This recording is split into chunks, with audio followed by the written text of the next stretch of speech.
સારા road રસ્તા જોઈતા હોય તો તમારે પૈસા તો ચૂકવવા જ પડશે.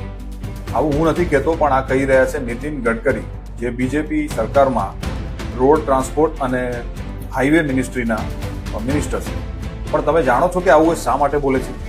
કારણ કે આ સાહેબના તાબા હેઠળના નેશનલ હાઈવે ઓથોરિટી ઓફ ઇન્ડિયાના ઉપર 3.5 લાખ કરોડનું દેવું થઈ ગયું. તો હવે સમજ્યા ને કે નીતિન ગડકરી આવું શા માટે કહે છે. સાહેબ, તમને એટલું જ કહેવાનું કે દેશની 80% જનતા મધ્યમ વર્ગ અને ગરીબ વર્ગમાંથી આવે છે અને પોતાની આવકના 60% તમને ટેક્સ પેટે ચૂકવે છે. પબ્લિકે તો તમને નહોતું કીધું કે તમે એક્સપ્રેસ હાઈવે બનાવો, નતા એમણે આંદોલનો કર્યા કે ભાઈ અમને સારા રોડ રસ્તા આપો. જનતા તો માંગણી કરે છે નોકરીઓની, રોજગારની, સ્વાસ્થ્યની, શિક્ષાની. કિસાનો રોડ પર આવીને આંદોલનો કરે છે. કિસાનોની કેટલી બધી આત્મહત્યા થઈ રહી છે. એ લોકો માટે કંઈક કરો ને સાહેબ. તમારા પરિવારનો જે બિઝનેસ છે ને એની વેલ્યુએશન 1100 કરોડ રૂપિયા છે. તમને નહીં સમજાય કે સામાન્ય માનવીને 500 રૂપિયાનો ટોલ ટેક્સ કેટલો નડે છે. તમારા ઘરના આંગણે BMW ની લાઈન લાગેલી છે.